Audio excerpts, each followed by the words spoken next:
Amigos de 6 a 9, buenos días. Esta mañana para la entrevista política nos acompaña el periodista y analista, nuestro amigo Juan de la Puente, que ha venido justo antes de recogerse por Semana Santa aquí a Canal N. ¿Qué tal, Juan? ¿Cómo estás? Buenos días, un gusto. Bien, tengo la impresión de que el ciclo político que abrió la emergencia nacional y que interrumpió Odebrecht y Lavajato está llegando a su fin y que digamos, la resaca de lo anterior ha aparecido con fuerza. Sí, ha aparecido con fuerza y claro, esto estamos hablando de un paréntesis de unas 3 o 4 semanas. Un poco más, ¿no? Lo cual también grafica la intensidad y la gravedad de la emergencia que hemos vivido. Claro. Porque otros eventos anteriores no lograron horadar en términos de interés, ¿no? Un buen mes y medio, diría yo, que ha sido quizás sí. De intervalo. Pero otros eventos anteriores no lograron desplazar el asunto de la corrupción para posicionarse de tal manera. Y entonces ahora ha regresado, ¿no?, con esa resaca de todo lo vivido, ¿no? De todos los estados será. Sí, porque entonces hay novedades grandes. Quizás la primera es lo de la orden de detención de Félix Moreno y todo lo que implica esto para revisión de este segundo nivel, ¿no?, de la corrupción, porque habíamos tenido novedades en relación al primer nivel y ahora nos damos cuenta de que tenemos entre el año 2015 para adelante 13 presidentes o gobernadores regionales en algún momento que han sido detenidos o han sido o purgan prisión ya sentenciados, como el caso de Tumbes, pero es un número realmente alto. Y en las últimas horas se reaviva el interés por la parte nacional e internacional de este Lavajato. Sí, ahora como que tomásemos la palabra al presidente Kuczynski de que hay que cobrar a los rateros, podrían ser los 13 del patíbulo, entonces. En este caso sí. Sí, claro. Ahora sospecho que esto podría, el patíbulo quizás podría tener más postres, unas ampliaciones. Más postres. Pero es interesante cómo en esta globalización de la información tenemos una especie de dinámica donde terminan uniéndose el Lavajato internacional con el Lavajato de Brasil, el Lavajato peruano, ¿no? Porque la revelación en relación a este nuevo macro proceso en Brasil de 8 ministros, diputados, senadores, inmediatamente seguido horas después de las revelaciones en relación a los 3 millones de Humala, ¿no? El sueño de Bolívar al revés, es la gran patria latinoamericana, pero hermanada en la corrupción. En este caso, sí. Está transnacionalizada y por lo que se ve en el caso de las regiones y municipios en el Perú, profundamente descentralizada. ¿No? Pero ¿cómo emerge, antes de digamos, entrar de lleno en Odebrecht, cómo emergen de este arco, este intervalo, las distintas agrupaciones políticas locales? ¿Cómo emerge el gobierno, por ejemplo, con 10 puntos de recuperación en la popularidad y, digamos, con la cara un poco mejor de aquella con la que entró? Eso es cierto, ¿no? La crisis de la emergencia lo ha favorecido, pero yo siempre digo, ¿no?, 10 puntos de un súbito incremento finalmente terminan no siendo nada porque expresan una absoluta volatilidad, porque esos 10 puntos también pueden, ¿no?, esfumarse rápidamente. Sí, claro. Lo que dicen los especialistas sobre todo es que, con declaraciones ligeras de esta naturaleza. Sí, claro. Lo que dicen los especialistas es que las aprobaciones o las popularidades más sostenibles son aquellas que son labradas lentamente. Y entonces, así como ganas 10 puntos, porque además la opinión pública está premiando porque considera que el gobierno se ha desplegado bien, ha atendido, ha estado en todas partes, el presidente ha viajado, el primer ministro se ha puesto las botas. Entonces, esto es un premio, pero en el contexto de una enorme volatilidad que también está relacionada con una enorme expectativa. Hay mucha volatilidad porque hubo también mucha demanda y expectativa. De modo que podría ser que no necesariamente en el terreno de emergencia, sino en el terreno de otros temas de la agenda pública, esos 10 puntos también se conviertan en nada. En la encuesta que te refieres de Atom también tiene un incremento el fujimorismo y Keiko Fujimori unos 6 puntos. Sí. Porque también es cierto que de algún modo fueron derrotadas las estrategias críticas en el periodo de la emergencia. Y al final todos terminaron confluyendo, ¿no?, en la idea de que hay que atender la emergencia. Críticas, perdón, no termino de entender la figura. En un momento determinado, por ejemplo, se cuestionó que en el caso del fujimorismo tuviese un hashtag propio, que estamos contigo con K. Sí. Hubo un asunto vinculado a... teníamos el asunto de Vizcarra, la interpelación de Vizcarra, que se cayó, lo cual también demostraba que el fujimorismo ponía una cuota de estabilidad. Entonces, también ha sido premiada la oposición. Ahora, este momento feliz en medio de la infelicidad me parece que también ha terminado, porque ahora la agenda pública no es tan fácil de manejar con un despliegue físico o propagandístico. ¿Tú crees que hay que manejarlo de otra manera, ¿no? Este episodio de la emergencia le ha permitido también salir relativamente bien librado al fujimorismo del 25 aniversario del 5 de abril, que es una fecha incómoda por donde se la mire para ellos? Depende por dónde se le mire, porque esta es la primera vez de manera formal que el fujimorismo ha renunciado, entre comillas, a celebrar el 5 de abril. No, Alberto Fujimori, ¿no? Sí, pero digamos lo que es el fujimorismo actuante. El fujimorismo que lidera Keiko, que es como lo definió Galarreta. Sí, porque además en los años anteriores esta renuncia formal no existía, lo cual implica de que se ha iniciado de manera real el juicio de la memoria. Entonces, si hay un momento en que la memoria se impone a la celebración, es el año 2017. Que ha terminado esto un poco opacado con este asunto de la emergencia, eso es cierto.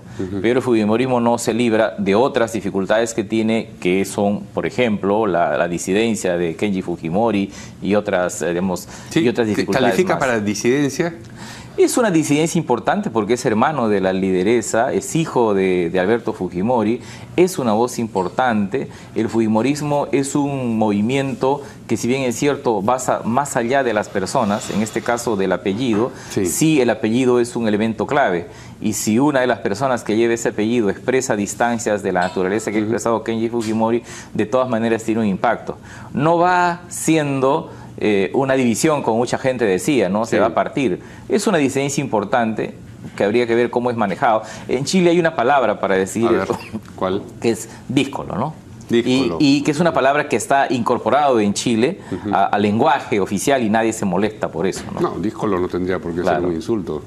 Es una palabra culta, eso puede insultar a algunos, pero en general no es un insulto.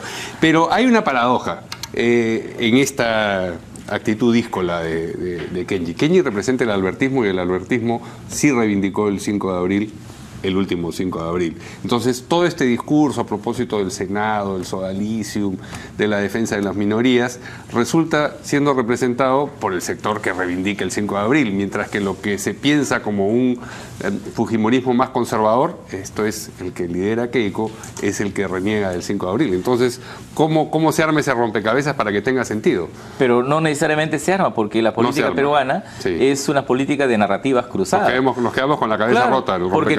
Porque tenemos una izquierda, ¿no?, que pugna por la democracia en el Perú, pero que mayoritariamente, ¿no?, defiende a Maduro, por ejemplo. Claro. ¿No? Es una minoría. Acaba de estar en Harvard. Las políticas peruanas van a Harvard. Verónica Mendoza. Aunque específicamente, digamos, Verónica Mendoza, Indira Huirca, he leído tweets y declaraciones, han avanzado mucho más en su zanjamiento con Maduro respecto que antes.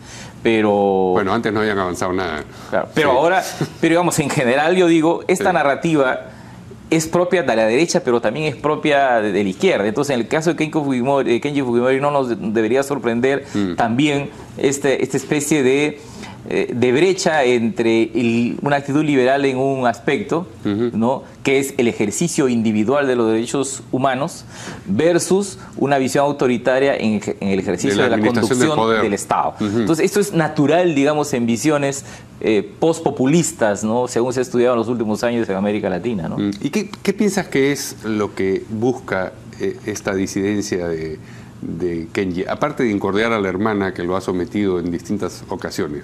¿Cuál es el plan máximo detrás de ese? Yo creo que por ahora se trata de asumir una conducta personal, es decir, para definir un perfil.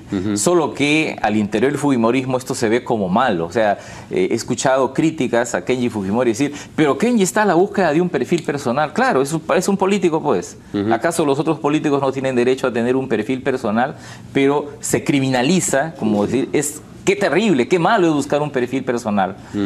Y además lo dicen quienes tienen un perfil personal, como es la congresista Aramayo o como la congresista letona. A mí me parece normal que en democracia un político busque un perfil personal, porque solo bajo la condición de tener un perfil personal uno puede intentar predicar y ampliar. Entonces a mí me parece que se trata de eso, es una especie de independencia conceptual de uno de los Fujimori que tiene una visión relevante al interior de un movimiento que es vasto, ¿no?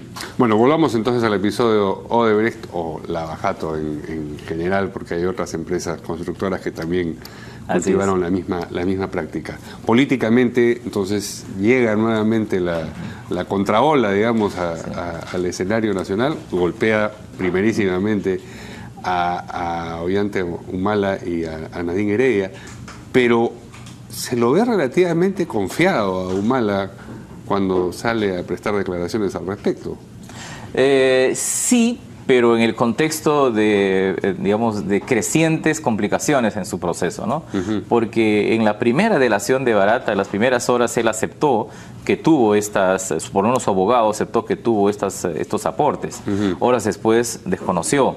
Ahora no solo ya se hace un desconocimiento formal y frontal, sino se pide pues que se incrementen pruebas. Entonces, a la delación de Barata tenemos ahora la confirmación de la delación de Marcelo Odebrecht. Salirse de esas dos delaciones en términos procesales es muy complicado. Y además porque la justicia peruana en este contexto será puesto pues contra la pared. Porque la justicia va a tener que escoger o le creemos a todas las delaciones o no le creemos ninguna. Sí. Bueno, hasta ahora la justicia peruana le ha hecho un caso, digamos, ha creído en todas las delaciones, incluyendo en las delaciones que se fabrican, o sea, que se hacen en el Perú rápidamente, como el caso de Moreno. El señor Xavi, ¿no? Rápidamente delató al señor Moreno y fue un elemento clave en la detención del gobernador del Callao. De modo que si la idea de una persona investigada o imputada en el Perú es cuestionar una delación que además va a venir confirmada con datos de Brasil, yo creo que en términos procesales esa defensa no irá bien, ¿no? Pero esos datos confirmatorios que vendrían del Brasil tienen que dar, digamos, dejar rastro de por dónde pasó el dinero y a dónde fue a parar, porque si no, políticamente es liquidatoria, pero penalmente no sé, ¿no? Bueno, lo que pasa es que una delación no solamente es un dicho, ¿no? Sí. Tanto en el Perú como en Brasil, la doctrina penal señala que la delación tiene que ir acompañado de un conjunto de otros elementos y pruebas, ¿no? De manera que hagan creíble la delación propiamente dicho, y de manera que en el caso de Brasil así ha operado. Lo que sí me llama la atención es la creciente capacidad que tiene el Perú de absorber rápidamente estas delaciones y que se convierte en casi una especie de normalidad política, lo que en otros países probablemente pueden ser escándalos interminables. En el Perú esto se normaliza rápidamente, ¿no? Y eso, claro, no solo abona la idea de que el Perú es una especie de esponja que degluta y asimila todo, sino también quizás nos da el aviso de que en algunos meses más este enorme caso de esta mega corrupción va a incorporarse y se va a naturalizarse, ¿no? en la agenda pública, ¿no? Pero no parece indicar eso la circunstancia de que terminada la emergencia regrese. Claro, con datos nuevos en cada caso, pero lo que suele ocurrir en el Perú es que hay un escándalo, le sobreviene otro y el otro queda como en el archivo y en el museo. No es el caso de Odebrecht. No es el caso. ¿No? Yo tengo la tesis de que nos va a acompañar este caso hasta el Bicentenario. Y no olvidemos que varias de las investigaciones de 2 años todavía no tienen denuncia fiscal. En el Código Procesal Penal, el nuevo señala hasta un plazo de 72 meses, ¿no? Para la investigación de lavado de activos. Entonces, nuestros plazos procesales son realmente largos. Y entonces sí, este es un caso grande. Vamos a ver cómo viene la delación premiada del grueso en el mes de junio. Se dice que el 1 de junio es el día del juicio final en el Perú, porque serán liberados probablemente decenas de nombres de personas vinculadas a estas tramas ilegales. Entonces ahí miraremos cuánto impacta en el sistema. Si se produce un shock terrible, brutal, o si es que es un shock, ¿no? De efecto limitado y es asimilado rápidamente por el sistema. En el Brasil, las noticias recientes de las últimas 72 horas respecto a lo que ha pedido el juez Fachin, sí, que además es, en el fondo, volver a investigar a casi toda la clase política, ha tenido un enorme efecto, pero no como los acontecimientos de los años 2015-2016, ¿no? Dependerá también de a qué otros personajes políticos involucren las delaciones futuras o el conocimiento de las delaciones futuras. Digamos, ya uno piensa, ya estuvo Toledo, ya estuvo Llanta, ya estuvo Nadine, Moreno, ¿qué tan gordo puede ser el pez? O las decisiones judiciales respecto de la libertad o de la prisión de los imputados, ¿no? Que yo creo que también juegan un papel básico porque hacen que se pare la pelota. Por ejemplo, si no se hubiese producido la detención del señor Moreno, gobernador del Callao, no hubiéramos parado la pelota para mirar el asunto de la corrupción regional y darnos cuenta que tenemos 13 personas detenidas. La Contraloría ha activado rápidamente el pedido de bloqueo de cuentas de Ancash, de Chilca y de Callao, ¿no? Y entonces, claro, el sistema está actuando, pero sobre la base de una decisión clave, que en este caso es una orden de prisión preventiva, ¿no? Y mientras tanto, el crecimiento económico del país para el año en curso, digamos, el cálculo del propio Ministerio de Economía sigue reduciendo, se acaba de reducirlo de 3.8 a 3 y no es inverosímil que veamos anuncios un poco más encogidos de aquí a fin de año.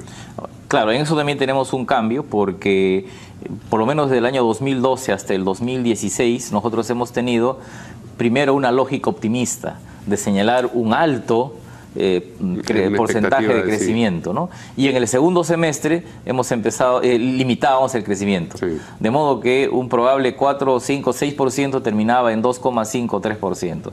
Aquí daría la impresión que se ha invertido el ánimo, ¿no? Y en el primer trimestre empezamos a restarle posibilidades al crecimiento. Lo dicen los especialistas que desde el mes de abril decir que el Perú va a crecer 2,5, 3, es no tener toda la figura completa, que quizás deberíamos esperar por lo menos a que termine el primer semestre para plantearnos una cifra, un primer pronóstico más o menos creíble. Y no ir de agoreros por la vida. Sí, no vaya a ser que, a diferencia de antes, que recortábamos de 6 a 3, hoy día digamos que es 3 y después termine siendo 3,5, 4, ¿no? Bueno, el presidente Kuczynski dijo hace unos días que iba a ser entre 3.5 y 3, ¿no? Pero ahora quedamos en 3. Ahora el MEF dice 3, pero bueno, esta feria de cifras no dentro del propio oficialismo no es... Sí, yo esperaría a terminar el primer... Junio, por lo que se ve, es un mes clave en el Perú, ¿no? Es el mes del juicio final, ¿no? Es el mes de definir la tendencia de la economía peruana, ¿no? Y vamos a ver si es el mes también para determinar la tendencia de la política peruana, ¿no? Muy bien. Muchas gracias a Juan de la Puente por esta entrevista y nosotros ya nos vemos el lunes aquí en De 6 a 9.